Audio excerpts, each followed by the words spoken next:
자, 제가 정리하겠습니다. 잘 들리십니까? 네, 네, 우리 천하우 사모님은 크게 읽어주시고 학생들도 성경을 잘 읽어주시기 바랍니다. 누가복음 16장, 누가복음 15장은 하나님 나라에 대해서 하나님 나라의 그 초청, 하나님 나라의 초청 찾으심, 하나님께서 하나님 나라를 초청하고 찾으심이고, 누가복음 16장은 제자들에게 한 말인데 하나님 나라의 청지기론을 오늘과 내일 걸쳐서 이야기할 겁니다. 오늘은 불의한 제물로 친구를 사귀라는 게 주제고 내일은 그 유명한 부자와 나사로입니다. 그래서 우리는 한 사건 한 사건을 따로 떼어서 우리가 설교도 듣고 묵상도 하고 그 중요합니다. 중요한데 항상 그러기 전에 어, 저기 16장이면 16장 큰 사건을 두 개를 줬잖아요. 두 개의 공통점, 주제가 뭔가를 항상 생각을 할 때 성경을 바로 이해하고 적용할 수 있습니다. 그래서 그런 최소 한 장 단위로 성경을 묵상하고 또 때로는 조금 여유가 된다면 앞장과 뒷장과의 관계에서 본 한 장을 생각하면서 본문을 생각하고 그런 습관을 가지시기 바랍니다. 그리고 우리 학생들은 항상 문단 지문을 읽을 때 그런 문맥적인 사고로 지문을 읽는 것은 영어나 한국어나 모든 건 다 똑같으니까 그런 연습을 잘 하시기를 바라겠습니다. 자, 말씀을 오늘 묵상하겠습니다. 1절부터 9절은 여러분 문단 구분을 잘 했겠지만 불의한 제물로 친구를 사귀라는 말씀이고 10절부터 13절까지는 불의한 제물이란 무엇인가에 대해서 말씀한 것이다 이렇게 볼 수가 있습니다. 자, 불의한 제물 청지기에 대한 불의한 제물 예지만 1절 읽겠습니다. 같이 시작. 또한 제자들에게 이르시되 어떤 부자에게 청지기가 있는데 그가 주인의 소유를 낭비한다는 말이 그 주인에게 들린지라. 예, 청지기가 있고 주인의 소유를 낭비한다. 그런 이제 예로 시작을 하는 겁니다. 여기서 청지기라는 것은 요새 같으면 매니저, 또 책임자, 그 다음에 실제 그 페이 사장 뭐 이런 의미로 생각하면 이해가 쉬울 것 같습니다. 2장 읽겠습니다. 시작. 2절 이절 시작. 예. 주인이 그를 불러 이르되 내가 너에게 대하여 들은 이 말이 어찌 됨이냐 너가 보던 일을 세마라 청지기 직무를 계속하지 못하리라 하니. 예, 이제 주인이 왔는데 어떤 일이지만 왔어요. 와서 청지기를 보니까 이걸 셈해봐라, 계산해보자. 그리고 계산하고 내가 이제 더 이상 이 일을 못할 것이다. 이렇게 말했죠. 이건 우리에게 적용한다면 우리가 언젠간 우리의 일을 끝날 날이 있겠죠. 자연사적인 죽음일 수도 있겠고, 그죠? 그 날을 사실 첫째 이야기합니다. 그래서 우리는 항상 개인적인 종말론적인 의식으로 우리의 삶을 살고 이 땅은 내 것이 아니고 잠깐 맡은 대리사장으로서 내 몸과 내 육체와 내 시간과 나의 달란트를 대리사장으로서 하나님께서 나한테 잠깐 맡긴 것이다. 그런 자세로 살아라 이 말입니다. 그 다음에 우리가 하다 살다 보면은 우리의 사업이나 또 나의 학력이나 또 나의 스펙이나 내가 하고자 하는 직장에서 해고나 이런 일들이 우리 속에 일어날 수가 있죠. 3절 읽겠습니다. 시작. 청지기가 속으로 이르되 주인이 내 직분을 빼앗으니 내가 무엇을 할까 땅을 파자니 힘이 없고 빌어먹자니 부끄럽구나. 네, 4절 읽겠습니다. 시작. 내가 할 일을 알았도다. 이렇게 하면 직분을 빼앗긴 후에 사람들이 나를 자기 집으로 영접하리라 하고. 네, 5절 읽겠습니다. 시작. 주인에게 빚진 자를 일일이 불러다가 먼저 온 자에게 이르되 내가 내 주인에게 얼마를 빚졌느냐. 네, 여기서 청지기가 이제 그만두어야 되는데 청지기가 깨를 부린 것이죠. 그만두면 이게 내가 어떻게 하지? 그래서 나중에 내가 그 이유를 위하여서 많은 사람들을 할 좋은 관계를 하고 그렇게 해야 되겠다 해서 그 사람들에게 빚을 탕감을 해주는 거예요. 그러니까 이게 월권이라 볼 수 있는 게죠. 문자적으로 보면 주인의 월권으로 이 청지기의 월권으로 볼 수 있습니다. 6절에 있겠습니다. 크게 시작. 말하되 기름 100마리니다 이르되 여기 내 증서를 가지고 빨리 앉아 50이라 쓰라 하고 기름 100마를 50일에 쓰라고 하고 7절 시작. 또 다른 이에게 이르되 너는 얼마나 빚졌느냐 이르되 밀 100석이니이다 이르되 여기 내 증서를 가지고 80이라 쓰라 하였는지라. 네, 우리 학생들도 잘 읽고 있겠죠. 밀 100석을 80이라 쓰라. 이게 어느 이제 학자가 이렇게 현대에 계량적으로 계산을 해보니까 1년 한 연봉 정도 되는 수천만 원 정도 되는 돈으로 계산을 하는 학자들이 있어요. 그래서 이게 단순한 그냥 그 이제 돈이 아니고 굉장히 인생이 있어서 우리 전 인생을 이야기하는 것이다. 이거를 감해주는 거죠. 중요한 것은 오늘 이 청직에 이런 고난이 있는가, 그죠?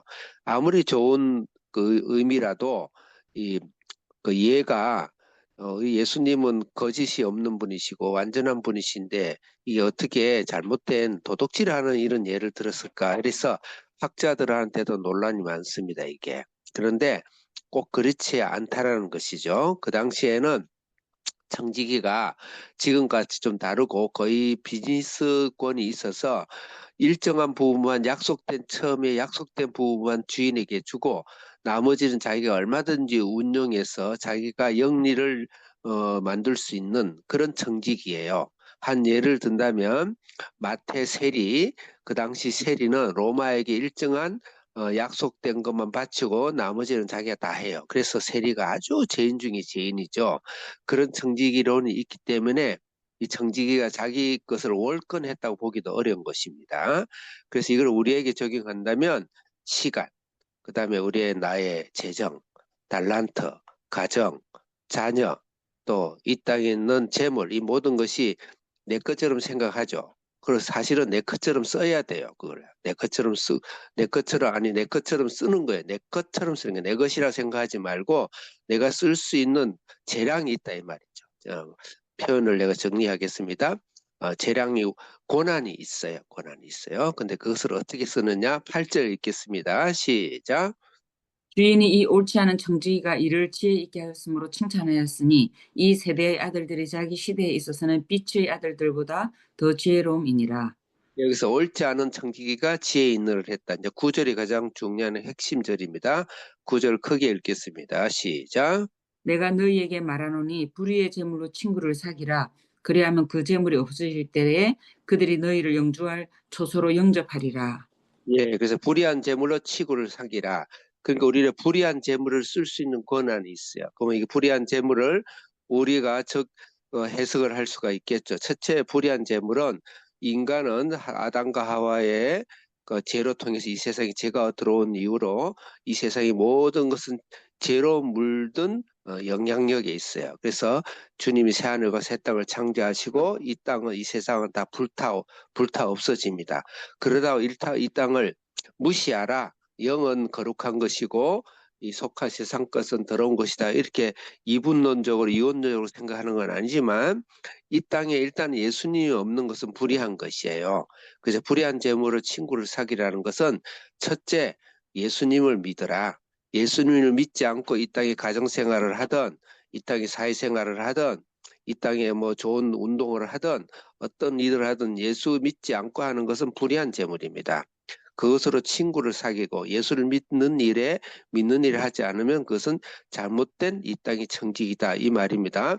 두 번째로는 이 불의한 재물을 친구를 사귀라는 것은 이 땅에 나의 주신 이 모든 걸 가지고 영혼을 구원하는 일에 사용해야 돼요.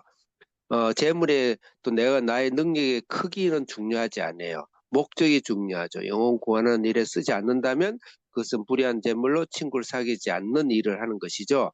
세 번째로 불의한 재물로 친구를 사귀라는 것은 가난한 자를 구제하는 일에 우리의 불의한 재물을 써야 됩니다. 중요한 것은 우리가 이 세상에서 살아가는 나의 주신 달란트나 시간이나 우리 학생들 실력이나 나의 직장이나 직업이나 가정이나 건강이나 이 모든 것은 하나님 것이기 때문에 하나님 나라를 위한 목적으로 써야 되지 그렇게 쓰는 것을 친구로 사귀라 이 말입니다.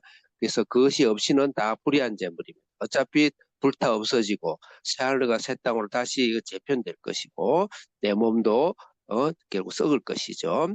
자, 그래서 불의한 재물이 무엇인지를 10절부터 이야기하고 있습니다. 10절 크게 읽겠습니다. 시작. 지극히 작은 것에 충성된 자는 큰 것에도 충성되고 지극히 작은 것에 불의한 자는 큰 것에도 불의하니라. 불의한 재물은 첫째 작은 것입니다. 작은 것. 그러니까 이 땅에 내가 아무리 큰 스펙이 있고 좋은 학교를 우리 학생들 가서 큰 직장에 다니고 내가 멋있게 살고 건강하다 하더라도 하늘나라의 것에 비하면 지극히 작은 것이야. 그래서 우리가 이 땅에 살아가 동안 진정한 목적과 진정한 기쁨은 하늘의 소망으로 가득 채워져야 된다. 이 땅은 작은 것이다. 그러니까 이것에 잘 충성해야 하늘나라에서도 큰 자가 된다. 이 말입니다. 불의한 것은 작은 것이다. 11절 시작. 너희가 만일 불의한 재물에도 충성하지 아니하면 누가 참된 것으로 너희에게 맡기겠느냐. 예. 똑같은 말씀이고 12절 두 번째 불의한 재물 시작. 너희가 만일 남의 것에 충성하지 아니하면 누가 너희의 것을 너희에게 주겠느냐. 불의한 재물은 남의 것입니다. 이 땅에 있는 나의 모든 달란트와 시간은 내 것이 아니죠. 누구 것이죠? 하나님 것이죠. 그래서 불의한 재물은 내 것이 아니라는 거예요. 내 것이라고 여겼을 때에 문제가 생기죠. 그 이 땅에 나에 있는 학업이나 자녀나 영광이나 시간이나 건강이나 이 모든 것이 내 것이 아니고 하나님의 것입니다. 남의 것이다. 이건 하나님의 것입니다. 그 다음에 나에게 준 재물은 수 없는 자에게 나누라고 주신 것입니다. 내 것이 아닙니다. 라고 우리는 주님께 받아들여. 13절 마지막으로 읽겠습니다. 시작.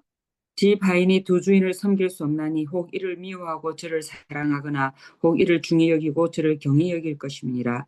너희는 하나님과 재물을 겸하여 섬길 수 없느니라. 세 번째로 불의한 재물은 섬기지 말라는 것이죠. 다시 불의한 재물, 섬김의 대상이 되면 안 되죠. 다시 말해서 이 불의한 재물에 영향을 받으면 안 됩니다. 그 불의한 재물 때문에 내가 변질되면 안 됩니다. 내 삶이 약해지면 안 되는 것이죠. 불의한 재물 섬기지 말라. 우상을 섬기듯이 한 영향을 받지 말라는 것입니다. 이 땅에 내 스펙이든지 나 이 땅에 재물이든지 또 잘 된다고 자랑하고 잘 안 된다고 낙담하고 실망하고 그런 사람은 불의한 재물에 사로잡혀 있는 거예요. 불의한 재물로 친구를 사귈 때 하나님이 거룩한 부자로 여러분 축원하시기를 바랍니다. 살아계신 하나님 아버지 감사합니다. 불의한 재물로 이 땅은 다 타고 헛되고 헛된 것입니다. 하오나 주님 앞에 있을 때 온전해지고 아름다워지고 영광스러워진 줄 믿고 불의한 재물로 하나님 축복을 더해 주시옵소서. 예수님 이름으로 기도합니다. 아멘.